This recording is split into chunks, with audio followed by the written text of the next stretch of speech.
नमस्कार, मी अपर्णाज लाईफस्टाईल आणि cooking recipes या माझ्या यूट्यूब चॅनलमध्ये अगदी मनापासून तुमचं स्वागत करते। तुमच्या मनातील सर्व चांगल्या इच्छा स्वामी माऊली पूर्ण करोत ही स्वामीचरणी प्रार्थना करते आणि आजच्या व्हिडिओला सुरुवात करते।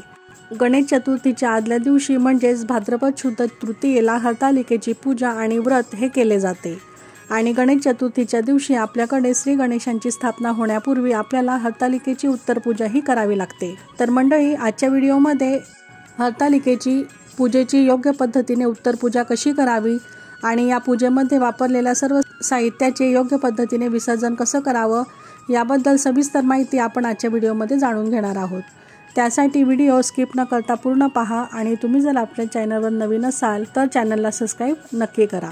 त्याचप्रमाणे हा व्हिडिओ जास्तीत जास्त लोकांपर्यंत शेअर करा।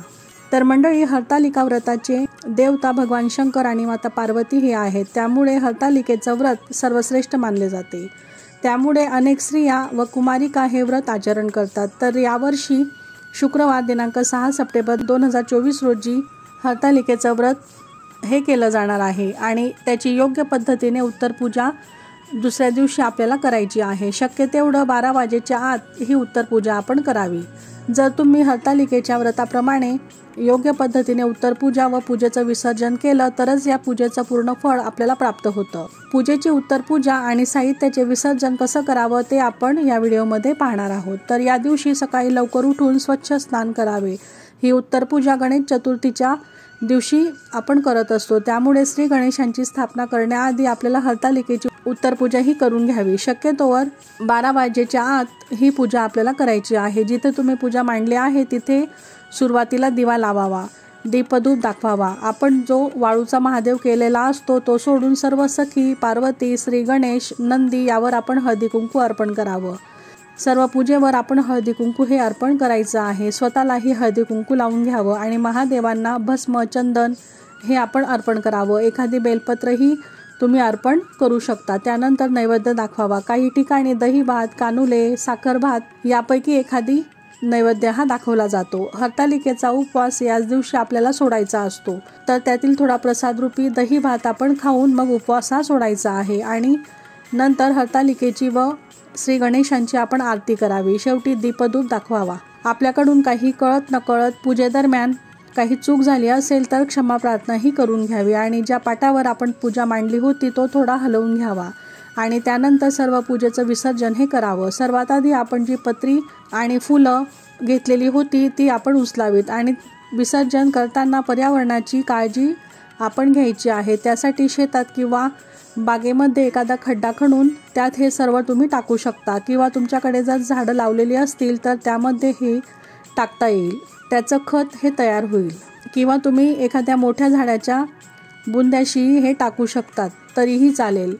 फक्त ते कोणाच्या पायदळी येणार नाही याची आपण काळजी घ्यावी आणि योग्य पद्धतीने हे विसर्जन आपण करावं। त्यानंतर माता पार्वतींसाठी आपण जे सौभाग्यवान ठेवलेलं होतं ते स्वतः वापरावं आणि जर ते तुम्हाला वापरायचं नसेल तर एखाद्या सुवासिनी स्त्रीला ते आपण दान करावं आणि जर ते वापरण्यायोग्य नसेल तर तसंच तुम्ही ठेवून पुढच्या पूजेलाही ते वापरलं तरीही चालेल।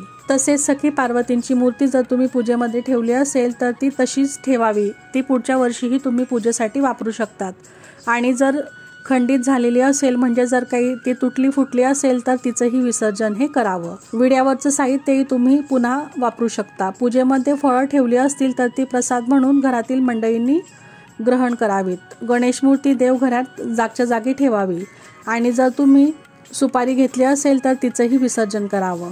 उत्तर पूजा करताना आपण जो दिवा लावलेला होता तो स्वतःहून फुंकर मारून विझवू नये, तो स्वतः आपोआप शांत होऊ द्यावा। त्यानंतर समई दिवे घासून पुसून आपण जागच्या जागी येथे ठेवायचं आहे। त्यानंतर वाळूचा महादेव केलेला होता ती वाळू आपण वाहत्या पाण्यात तिचं विसर्जन करावं। इतरत्र कुठेही टाकू नये जेणेकरून त्यावर कुणाचाही पाय पडणार नाही आणि पूजेमध्ये ज्या आपण अक्षता तांदूळ वापरले असतील तर ते तुम्ही पक्ष्यांना खाऊ घालू शकतात। तर मंडळी, अशा प्रकारे योग्य पद्धतीने हरतालिकेची उत्तर पूजा आपण जर केली तर त्याचे संपूर्ण पुण्यफळ आपल्याला नक्कीच लाभेल।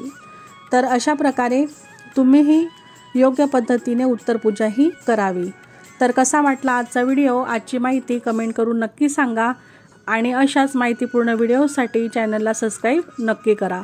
तुमचे काही प्रश्न असतील तर ते तुम्ही विचारू शकता। श्री स्वामी समर्थ।